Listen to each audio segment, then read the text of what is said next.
आज हम लोग ये देखेंगे कि एक कानून कैसे बनता है, मतलब विधायन की प्रक्रिया क्या होती है।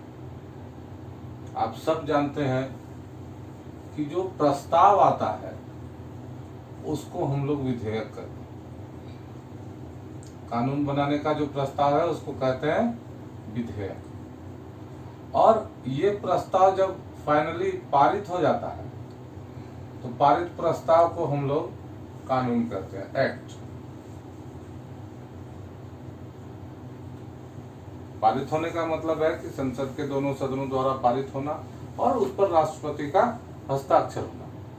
ये तीन प्रक्रिया के बाद जो है सो ये कानून बन जाएगा। तो हम लोग आज समझेंगे कि ये पूरा जो है सो प्रक्रम कैसे होता है, ये प्रक्रिया क्या है, और पूरा जो है सो स्टेप बाय स्टेप हम लोग इसको देखेंगे कि किस चरण में कैसे कैसे प्रक्रिया चलती है। मैंने पूरी आप जर्नी इसको समझने का कोशिश कीजिए। सबसे पहले तो ये है कि कोई भी प्रस्ताव जो है वो तैयार करता कौन। तो दो बात हो सकती है। जाहिर सी बात है कि सदन का कोई सदस्य ही उसको जो है सो तैयार करेगा। अब ये जो सदन का सदस्य है, ये सदन का सदस्य दो प्रकार का हो सकता है। एक हो सकता है सरकारी और दूसरा हो सकता है गैर सरकारी।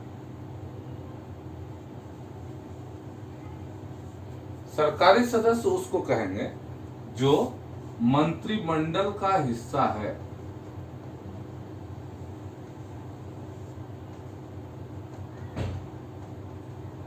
और गैर सरकारी सीधा सीधा कि मंत्रिमंडल का सदस्य नहीं है।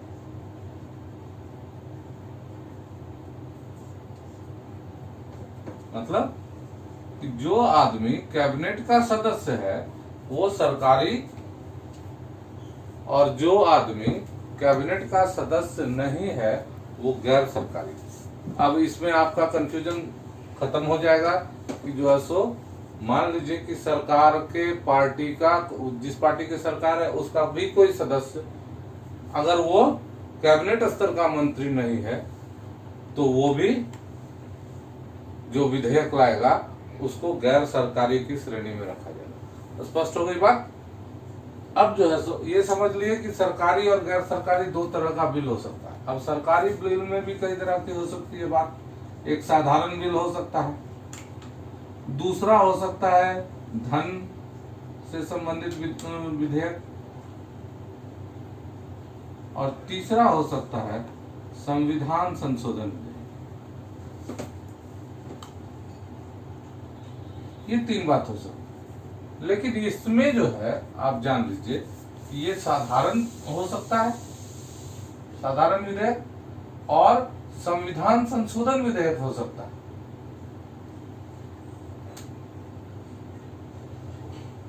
लेकिन धन विधेयक नहीं हो सकता। गैर सरकारी विधेयक, धन विधेयक नहीं हो सकता। उसका कारण है कि वो एक अलग प्रक्रिया है।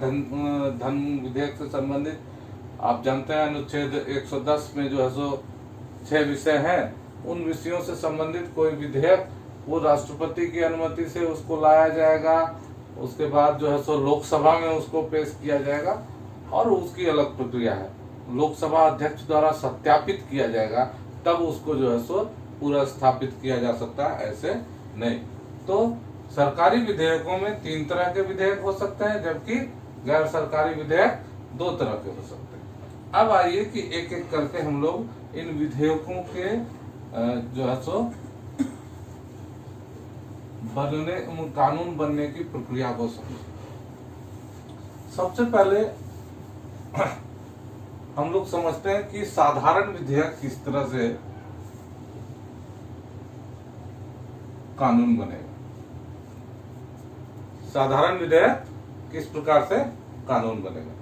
अब साधारण विधेयक अगर है तो संसद के किसी सदन में आ सकता था। ये विधेयक अभी हम लोग बात किए दो तरह का हो गया, सरकारी और गैर सरकारी।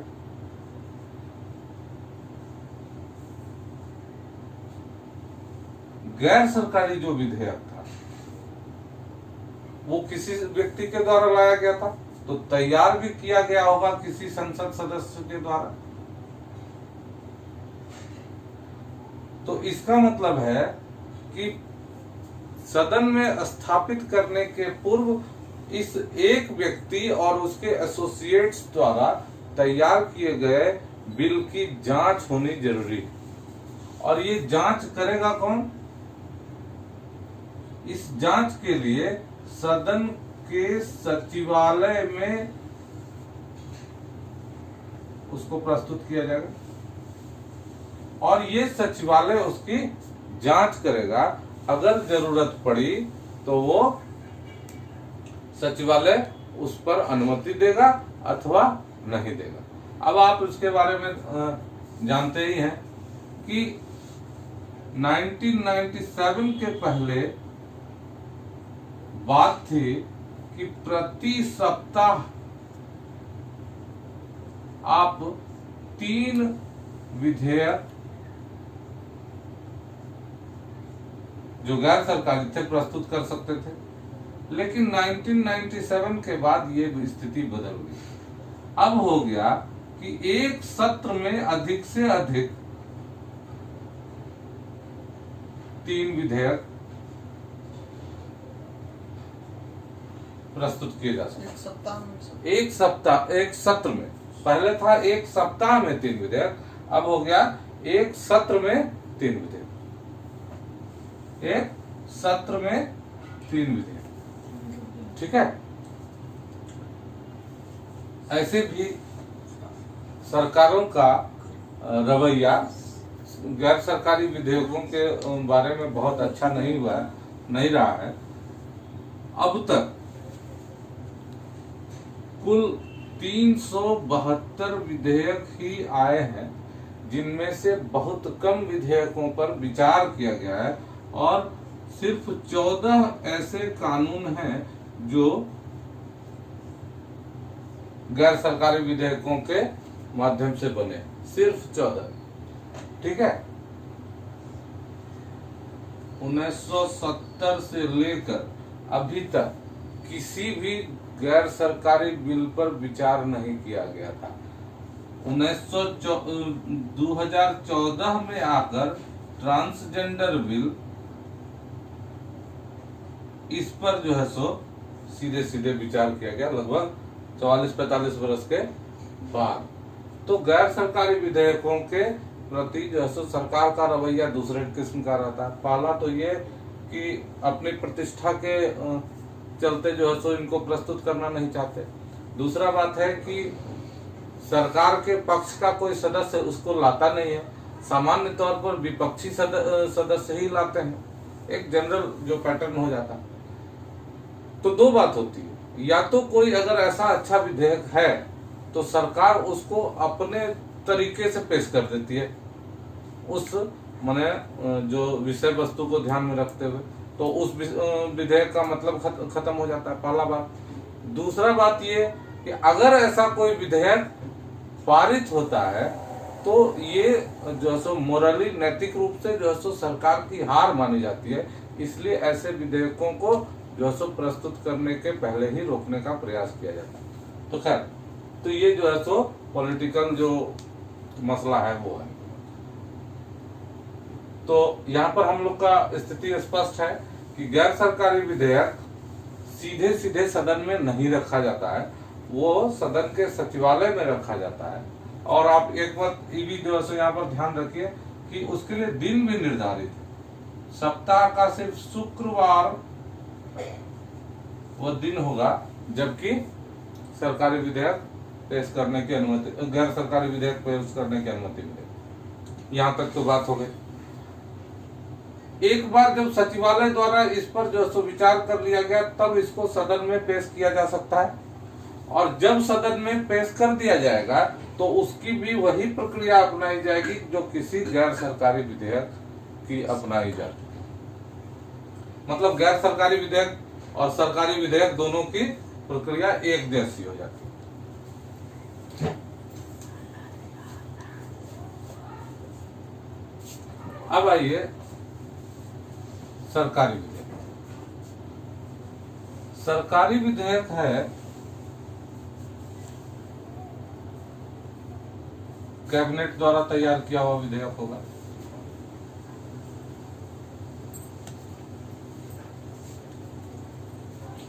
कैबिनेट सबसे पहले प्रस्ताव लाएगा कि कौन सा विधेयक। ये प्रस्ताव किसके समक्ष आएगा? संबंधित मंत्रालय। संबंधित मंत्रालय इस पर विचार करेगा।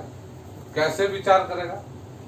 तो हर जो सो मंत्रालय की अपनी बॉडी होती है, वो जो है सो इस विषय में अध्ययन करेगा, विभिन्न रिपोर्टों को जांचेगा और तब जो है सो एक प्रस्ताव प्रस्तुत करेगा। अब ये प्रस्ताव वो प्रचारित कर सकता है। क्यों प्रचारित करेगा? तो उसका कारण है कि अन्य लोगों की सलाह लेनी है उसको। जैसे दूसरे मंत्रालय हो सकते हैं,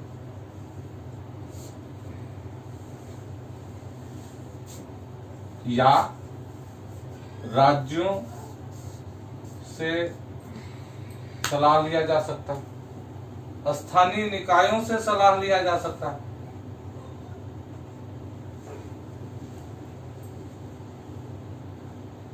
अन्य विशेषज्ञों से सलाह लिया जा सकता है। ये इस पर निर्भर करेगा कि बिल की प्रकृति क्या है और मंत्रालय उसको जो है सो किस तरह से हैंडल करता है। तो इन सब से जो मंतव्य प्राप्त होगा उसके आधार पर ये एक मसविदा तैयार करेगा और मसविदा तैयार करने के लिए जो ड्राफ्टिंग कमेटी होगी या जो भी ड्राफ्टिंग होती होगी, प्रारूप का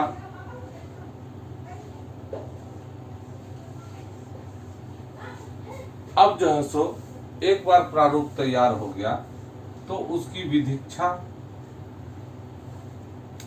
विधिक्षा का मतलब है कि ये विधेयक कानून के अनुसार है कि नहीं, कानून सम्मत है कि नहीं। तो इसके लिए विधिक्षा उसके लिए कानून मंत्रालय की वो सलाह ले सकता है या महान्यायवादी से सलाह ले सकता है। तो इतनी प्रक्रिया अपनाई जाएगी और अंतिम रूप से तैयार जो विधेयक है, इन सब प्रक्रियाओं को कंप्लीट करते हुए अंतिम रूप से तैयार विधेयक अब हमारा सीधे सदन में आ सकता है। कहाँ आ सकता है? सीधे सदन में। इसको गैर सरकारी के तरह जरूरत नहीं है सचिवालय में पेश करने की, क्योंकि कैबिनेट के संबंधित मंत्रालय ने और कैबिनेट ने इस पर विचार कर लिया इस पूरी प्रक्रिया के दौरान। ठीक है, सभी संबंधित मंत्रालय, अन्य मंत्रालय मैंने पूरे कैबिनेट ने इस पर चूंकि विचार कर लिया है, इसलिए जो है सो इसको हम लोग सीधे सदन में पेश करते हैं। अब आइए, जब सदन में पेश हो गया तो ये अब जो आगे की प्रक्रिया सरकारी गैर सरकारी के लिए समान। मान लीजिए कि आप तो प्रथम सदन में क्या क्या हुआ, अभी हम लोग जो है सो सबसे पहले 7 दिन की पूर्व सूचना दी गई। उसके बाद समय मिला, नियत दिन पर पेश करने की अनुमति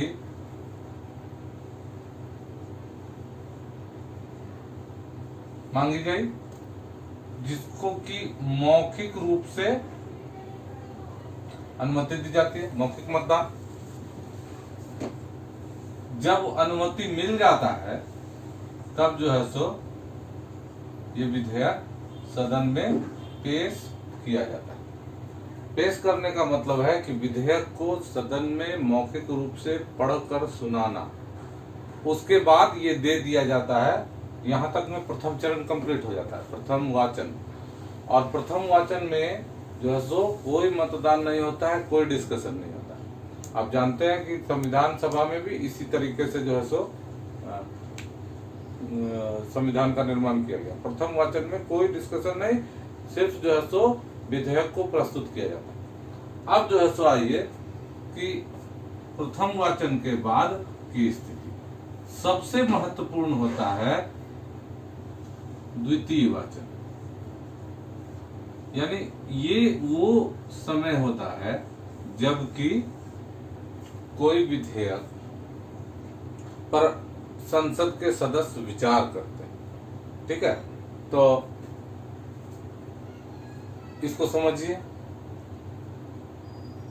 पेश किया हुआ विधेयक पर लोग घर से पढ़ के आएगा, संसद का सदस्य डिस्कशन करके आएगा, जिसको जो करना होगा करके आएगा। अब जो है सो उसमें दो चरण हो सकते हैं। पहला बात कि विधेयक पर लोगों का विचार करना है। अब दो बात हो सकती है, एक तो विधेयक के सिद्धांत पर आप विचार कर लीजिए, दूसरा आप विचार कर लीजिए कि उसका ब्यौरा पर, उसमें लिखा क्या है, होता क्या है। पहला तो ये होगा। द्वितीय वाचन में सारी बारीकियों की जांच करनी है। क्या क्या जांच करना है? एक तो विधेयक का सिद्धांत क्या है, किन सिद्धांतों पर लागू है, आधारित है, और दूसरा विचार करना है कि उसके ब्यौरे क्या है। अगर लोगों को लगता है कि ये जो है सो सीधे सीधे विचार करने के स्थिति में हम लोग नहीं हैं, तो अक्सर होता है कि विधेयक को मांग किया जाता है कि सेलेक्ट कमेटी को दे दें, प्रवर समिति। ये प्रक्रिया अपनाई जा सकती है, ये ऑप्शनल है। या तो सीधे सीधे सदन विचार कर ले, और नहीं तो उसको विचारण के लिए प्रवर समिति को दे दे। प्रवर समिति उस सदन से संबंधित होती है, एक तो ये हो सकता है। इसके अतिरिक्त कभी कभी होता है कि संयुक्त प्रवर समिति भी बनती है, संयुक्त समिति। और इस संयुक्त समिति में जो दोनों सदन के सदस्य रहते हैं, और इनका अनुपात लोकसभा का 2 और राज्यसभा का 1 इस अनुपात में रहता है। मान लीजिए कि 7 सदस्य राज्यसभा के हैं तो 14 सदस्य लोकसभा के रहेंगे। ऐसी जो है इस रेशियो में इस कमेटी का निर्माण होता है। ये दोनों ही कमेटियां तदर्थ होती है, एड हॉक, मतलब कि जो है सो इनका सिर्फ इसी उद्देश्य के लिए गठन होगा। ठीक है ना। अब इस समिति का काम क्या है? ये समिति ठीक वैसे ही विचार करती है जैसे कि कोई सदन विचार करता है। प्रवर समिति या संयुक्त समिति में विधेयक के एक एक खंड पर चर्चा होती है, उसके एक एक बिंदु पर चर्चा होती है, और उसको हम लोग वहां पर उसी समय जितना भी मेंबर है मान लीजिए उसके आपस में वोटिंग के आधार पर निर्णय करते हैं, और उसी में जो है सो संशोधन किसी ने लाया तो उस संशोधन पर भी निर्णय लेते हैं, और अंतिम रूप से जो है सो ये प्रवर समिति फाइनल करती है कि ये जो हमारा मसविदा हुआ ये अब सदन में फिर से पेश होगा। ठीक है, तो इसमें जो है सो क्या क्या हो गया हमारा दूसरी बात कि खंडवार विचारण, और यदि अपेक्षित हो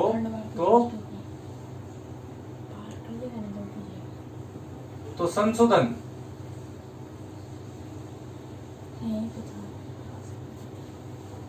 यदि अपेक्षित हो तो संशोधन। अब एक तो ये हो गया बात, ये प्रवर समिति का काम है, या संयुक्त समिति जैसा कि उस मामले में निर्णय लिया गया। इसके अतिरिक्त अगर ये समितियां चाहे तो इस विधेयक को प्रचारित करते हुए उस पर जो है सो मंतव्य मांग सकती है। किसका मंतव्य चाहिए?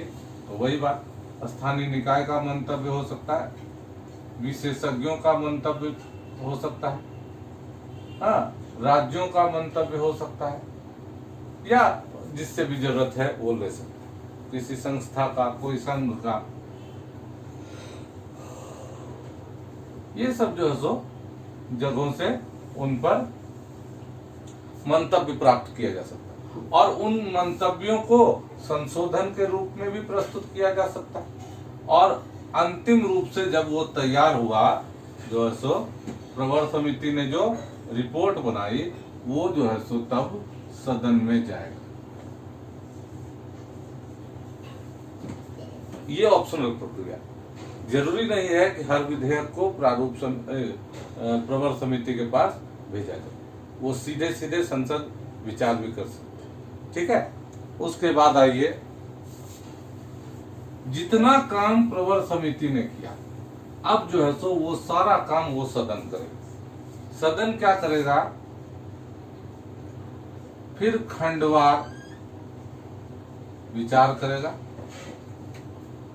सदस्यों का कोई संशोधन प्रस्ताव आएगा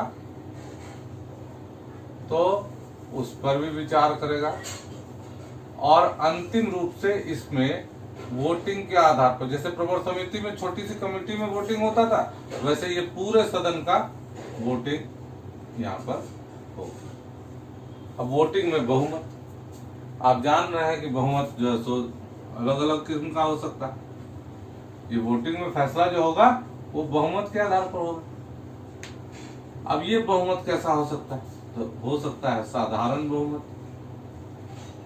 बहुत सारे ऐसे मुद्दे हैं जिन पर कि हम लोग साधारण बहुमत से विचार कर सकते हैं, ठीक है। उपस्थित एवं मत देने वालों के 50% से अधिक, आधे से अधिक पर जो है सो हम लोग निर्णय ले सकते हैं। लेकिन अगर संविधान संशोधन की प्रक्रिया,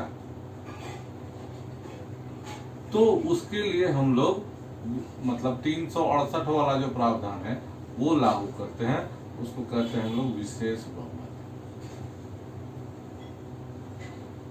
ठीक है। विशेष बहुमत का मतलब होता है कि उपस्थित एवं मत देने वालों का 2/3 जो सदन के कुल सदस्य संख्या के आधे से कम नहीं हो। एकदम स्पष्ट है। जैसे देखिए, मान लीजिए कि आपके यहाँ 543 सदस्य, 543 सदस्य, तो कितना हो जाएगा? 272 आधा हो गया है।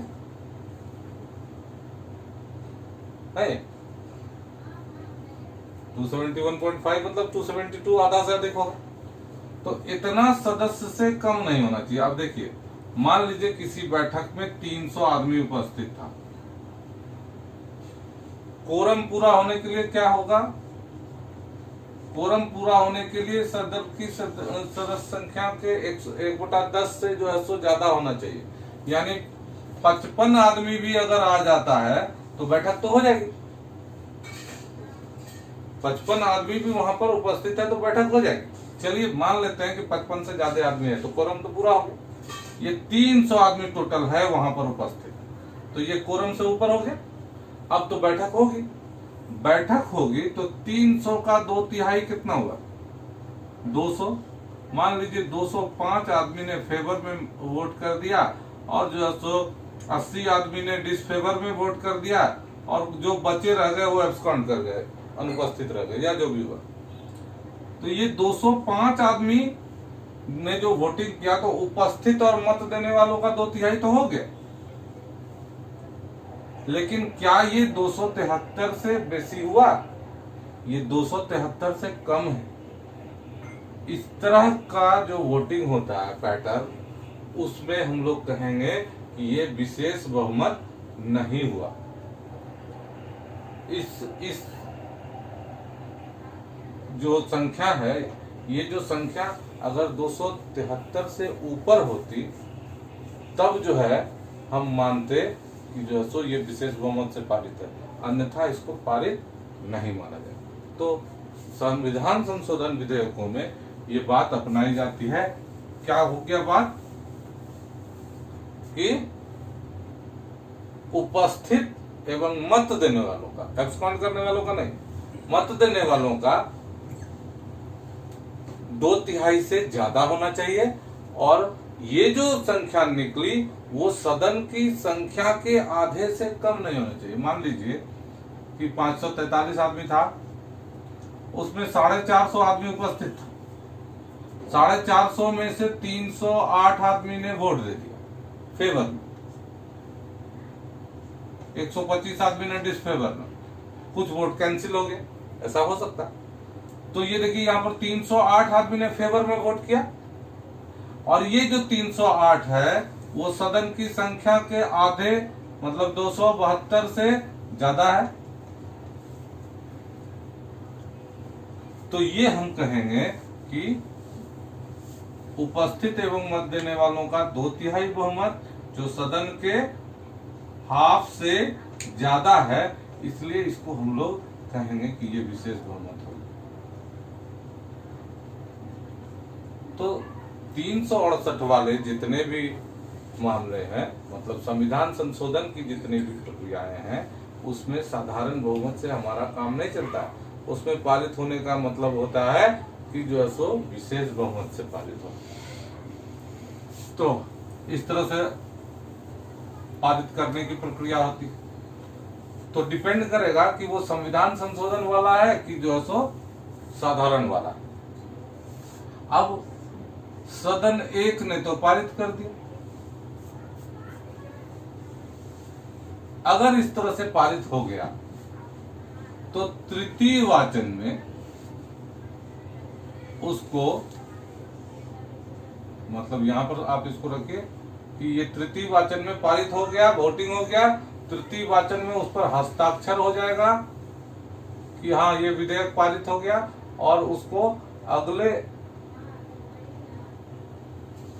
सदन में पेश कर दिया जाएगा, सदन 2 में आ गया। अब ये सारी प्रक्रिया वहां दोहराई जाएगी। कौन सी प्रक्रिया नहीं दोहराई जाएगी? प्रथम वाचन वहां भी होगा, द्वितीय वाचन वहां भी होगा, तृतीय वाचन वहां भी होगा। सिर्फ एक प्रक्रिया वहां पर नहीं होगी, वो है सेलेक्ट कमेटी की। क्योंकि इस जगह पर सेलेक्ट कमेटी ने अपना काम करके जो है सो प्रस्तुत किया था। संयुक्त समिति चाहे प्रारूप समिति, प्रवर समिति चाहे संयुक्त समिति ने विचार कर लिया था, इसलिए दोबारा विचार करने की आवश्यकता यहाँ पर दूसरे सदन को। अगर यहाँ नहीं होता तो ऊपर सकता था, अगर नहीं होता तब कर सकता था। अगर इसमें वो प्रक्रिया पूरी हो गई है तब उसको जो है सो नहीं जरूरत है। लेकिन अगर इसने जो है सो बिना प्रवर समिति के पारित कर दिया है तो जरूरत पड़ने पर ये जो है सो प्रवर समिति के पास भेज सकते। तो दूसरे, चूंकि यहाँ पारित हो गया, यहाँ प्रवर समिति का जो है सो कोरम पूरा हो गया, तो इसमें जो है सो जरूरत नहीं है। अगर नहीं हुआ तो जरूरत है। तो ये अब वो तीनों प्रक्रिया यहाँ पर उसी तरह से अपनाई जाएगी। तो प्रथम वाचन, अब आप जो है सो बिल पेश कीजिए, उस पर जो है सो लोगों को बांटिए वगैरह वगैरह, जो पहली प्रक्रिया। दूसरे में जो है सो आप प्रस्ताव पर विचारण करेंगे, और दूसरे वाचन में सबसे इंपॉर्टेंट होता है संशोधन। और संशोधन जब हो गया तो उसके बाद वोटिंग होगा, बहुमत होगा, जो भी होगा। तो सेकंड सदन में या तो वो पारित हो जाएगा। कैसे पारित हो जाएगा? जैसा कि इसने भेजा वैसा ही उसने पारित कर दिया, यथारूप जैसे का तैसा अगर पारित हो गया तो वो राष्ट्रपति के पास जाएगा हस्ताक्षर होने के लिए। लेकिन अगर पारित हुआ तो संशोधित हुआ, संशोधन तो यहां भी आ सकते थे, संशोधन के साथ पारित अगर हुआ तब ये राष्ट्रपति के पास नहीं जाए, ये पुनः जो है पहले सदन में जाए, फिर संशोधन के लिए। फिर इस पर विचारण के लिए, क्योंकि पहले सदन ने इन संशोधित विचारों पर तो कोई अपना मत दिया नहीं था। अब ये तो बिल चेंज हो गया ना, तो ठीक वैसे ही इन संशोधन प्रावधानों पर पहला सदन को विचार करने का मौका मिलेगा।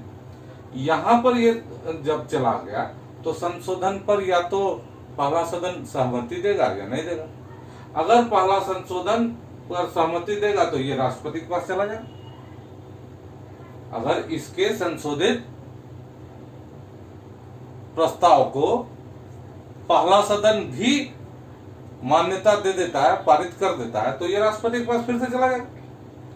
लेकिन यथारूप अगर नहीं हुआ, फिर कहा कि नहीं इस संशोधन से हम सहमत नहीं है, अगर पहला सदन ने इससे इनकार कर दिया तो ये गतिरोध हो जाएगा। ठीक है, तो ये गतिरोध हो गया, यानी एक सदन ने तो उसको पारित कर दिया, दूसरे सदन ने पारित नहीं किया, ऐसा माना जाएगा। तो गतिरोध कैसे दूर करेंगे?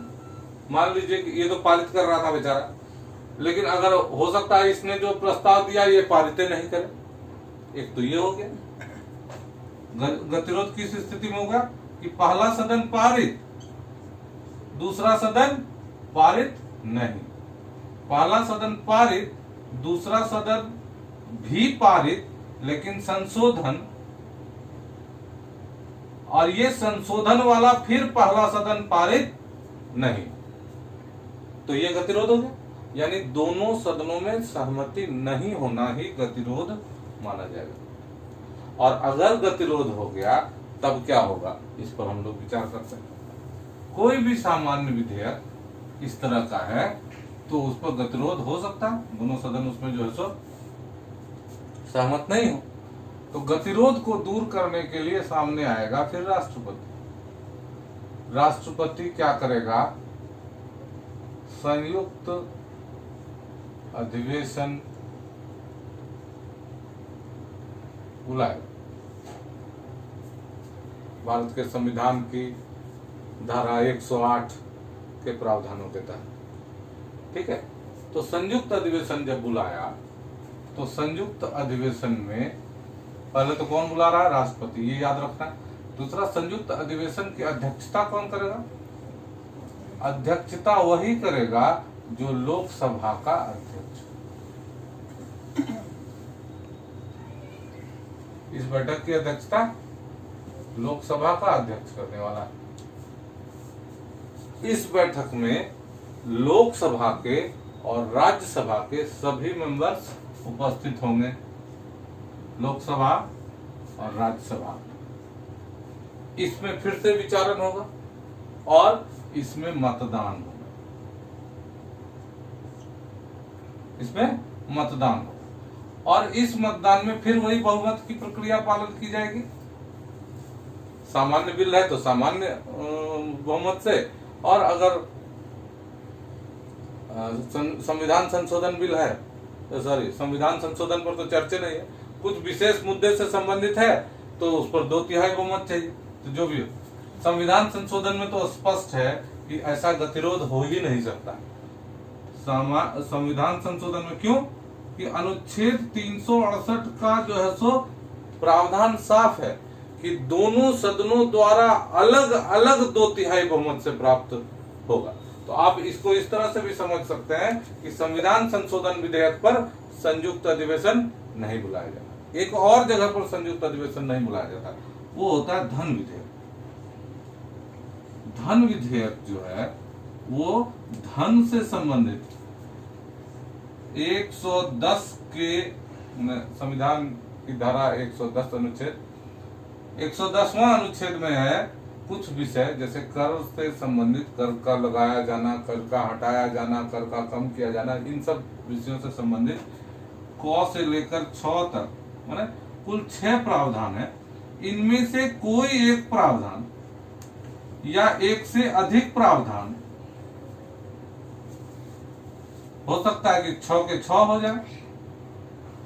इनसे संबंधित कोई प्रस्ताव है, बिल है, तो उसको धन विधेयक माना जाएगा।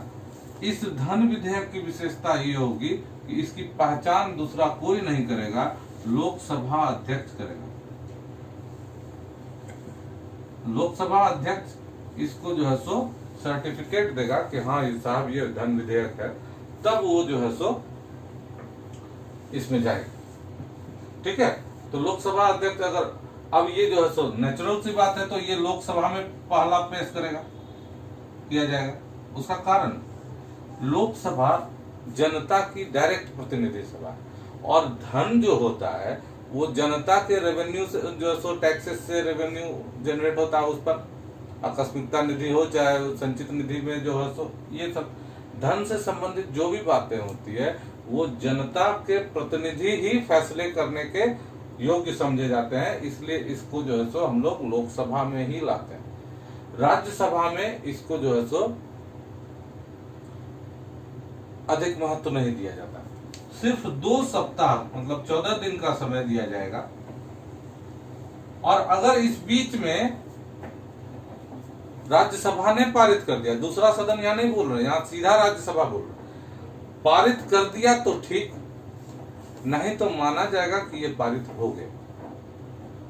हाँ, राज्यसभा इसमें संशोधन देकर लोकसभा को भेज सकता है, लेकिन वो जो है सो 14 दिन के अंदर ही करना पड़ेगा। ठीक है, और राज्यसभा के सजेशंस को, मंतव्य को मानने या न मानने के लिए लोकसभा स्वतंत्र है, क्योंकि धन संबंधी मामला फिर से जो है सो लोकसभा का ही विशेषाधिकार हो जाता।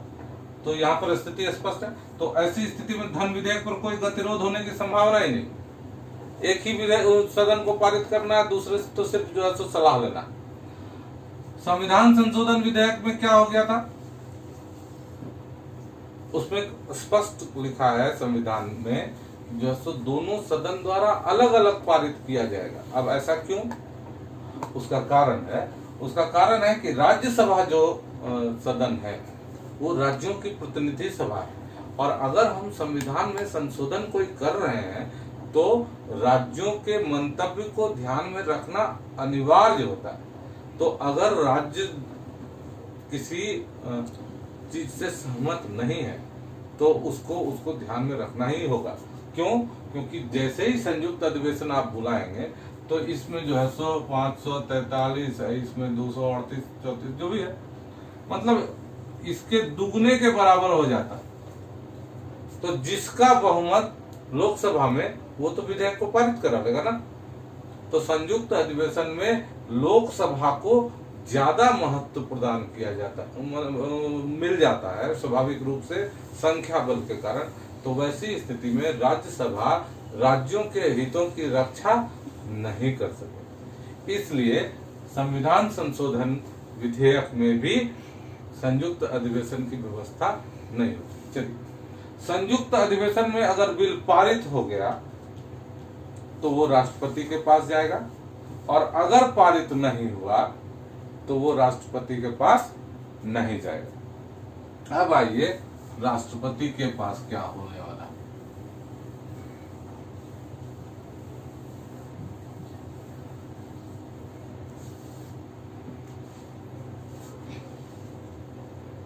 राष्ट्रपति, आप जानते हैं कि विधायिका का 3 अंग हो जाएगा, लोकसभा, राज्यसभा और राष्ट्रपति। ये अलग बात है कि सदन 2 ही हुआ, राज्यसभा लोकसभा, लेकिन विधायिका का एक पार्ट राष्ट्रपति है, और राष्ट्रपति की अनुमति से ही वो कानून बने। अब राष्ट्रपति इसमें क्या कर सकता है? या तो जो है सो वो अनुमति दे दे, मतलब हस्ताक्षर कर देगा, दोनों सदन द्वारा पारित बिल को वो हस्ताक्षर कर दे। दूसरा हो सकता है अनुमति नहीं देगा, विधारित करना, अनुमति विधारित करना। तीसरा स्थिति हो सकता है कि पुनर्विचार के लिए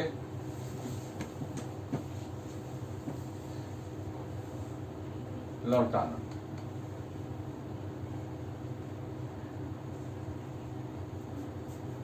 राष्ट्रपति को अगर लगता है कि इस बिल में कोई लैकुना है, कोई संशोधन की आवश्यकता है, तो जिस तरह से दोनों सदन ने अपने अपने संशोधन दिए, तो राष्ट्रपति को भी तो ये हक है कि वो अपने संशोधन को प्रस्तुत करे, तो वो पुनर्विचार के लिए लौटा सकता है।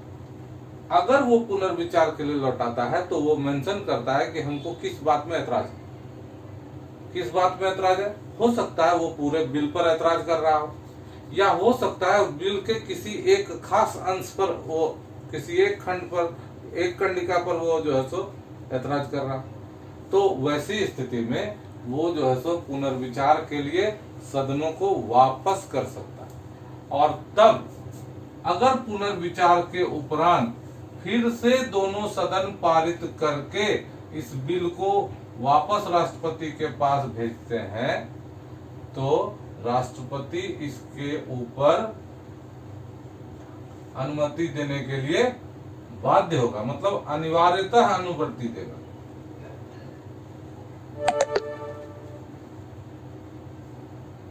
आप जानते हैं कि इसमें जो है सो 42वां संविधान संशोधन में ये भी प्रावधान नहीं था, पुनर्विचार के लिए लौटाने का प्रावधान भी नहीं था, लेकिन 44वें संविधान संशोधन से ये पुनर्विचार के लिए लौटाने का प्रावधान हो गया। 42वें संविधान संशोधन में तो कर दिया गया था कि सदनों द्वारा पारित बिल को राष्ट्रपति को दस्तखत करना ही पड़ेगा इंदिरा गांधी के समय, लेकिन 44वें संविधान संशोधन में स्थिति जो है सो परिवर्तित हुई और उसमें इस प्रस्ताव को संशोधन किया गया कि नहीं, कि राष्ट्रपति उसको पुनर्विचार के लिए लौटा सकता है, और अगर वो पुनर्विचार के लिए लौटाता है और फिर भी दोनों सदन या तो उसके संशोधन के हिसाब से जो है सो संशोधित करके बिल को भेज दे, या अगर सदनों को लगता है कि नहीं, ये संशोधन जो राष्ट्रपति ने प्रस्तुत किया है उससे हम सहमत नहीं है, तो इस पर वो मुक्त रूप से विचार करने के लिए दोनों सदन को जो है सो परमिशन है। तो राष्ट्रपति के संशोधन को मानना या न मानना ये दोनों सदनों के ऊपर है।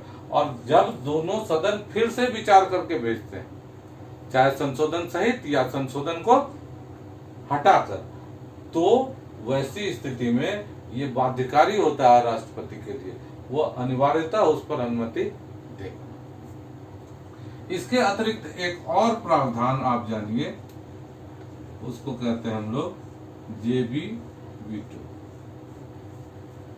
वीटो पर अलग से हम लोग को इसी क्लास में जो है सो डिस्कशन करेंगे कि आत्यंतिक वीटो, जेबी वीटो, विशेषज्ञता वीटो, ये सब क्या है, अलग अलग देशों के संविधान में वीटो को किस प्रकार से प्रयोग किया है, उस पर हम लोग अलग से कोई क्लास में फिर करेंगे। फिलहाल हम लोग जो है सो जानिए कि जेबी वीटो क्या है। राष्ट्रपति इसको जो है सो निलंबित कर सकता है, इसको निलंबनकारी वीटो भी करते हैं। यानी राष्ट्रपति ने उस बिल को ले लिया, पारित बिल को, लेकिन ये पुनर्विचार के लिए लौटाने के पहले की बात होगी। पुनर्विचार के लिए तो लौटाया है तो वो बाध्य होगा। पुनर्विचार के पहले मैंने अनुमति या तो देगा, नहीं देगा, या फिर वो कहेगा कि ठीक है साहब, लाइए हमको दीजिए। तो राष्ट्रपति ने बिल को ले लिया और लेने के बाद वो जो है सो उस पर दस्तखत करेगा कि नहीं करेगा, वो अपने विवेकाधिकार से निर्णय लेगा। हो सकता है कि राष्ट्रपति उस बिल को पूरे कार्यकाल में भी हस्ताक्षर नहीं करे, और जब तक हस्ताक्षर नहीं करेगा वो कानून नहीं बनेगा। राष्ट्रपति की ये निलंबनकारी जेबी वीटो की शक्ति है। आप जानते हैं कि ज्ञानी जैल सिंह जो है सो एक बिल डाक घर अधिनियम वाला जो है सो लेके घर चला गया, ठीक है। तो वो अपने पूरे पीरियड में राष्ट्रपति उस पर विचार करेगा या नहीं करेगा, ये इसके लिए कोई उसको बाध्य नहीं कर सकता। अच्छा, इसमें एक बात और कि हो सकता है कि 2 साल के बाद मान लीजिए कि जो है जिस दिन राष्ट्रपति का 5वां साल पूरा हो रहा है लास्ट, उसको मन में आया कि अरे एक तो फलाना विधेयक रखा हुआ था, उसको दस्तखत कर देते हैं, तो हो सकता है उस दिन भी वो दस्तखत कर दे। ऐसा नहीं है कि जो है उसने रख लिया तो वो किसी दिन दस्तखत नहीं कर सकता है, इसलिए उसको निलंबन कार्य वो लटका के रखे। लटका के रखने से जो है ये होगा कि अब इस तरह का कोई बिल जो है दोबारा आप नहीं लाएंगे ना उस पीरियड में। और मान लीजिए कि कोई ऐसी परिस्थिति है कि आज अगर दस्तखत कर देता, आज अगर कानून बन जाता है तो उसमें बहुत सारा एजिटेशन की संभावना है, तो वैसी स्थिति में राष्ट्रपति अक्सर वैसे बिलों को रख लिया करते, ठीक है, मैंने रख ले सकते हैं, तो लंबे समय के बाद जो है सो उनका मन होगा तो कर देंगे दस्तखत, और दस्तखत जिस दिन करेंगे उसी दिन से वो बिल कानून बन जाएगा। तो मेरे हिसाब से विधि निर्माण की प्रक्रिया को आज के क्लास में आपने ठीक ढंग से समझा होगा। धन्यवाद।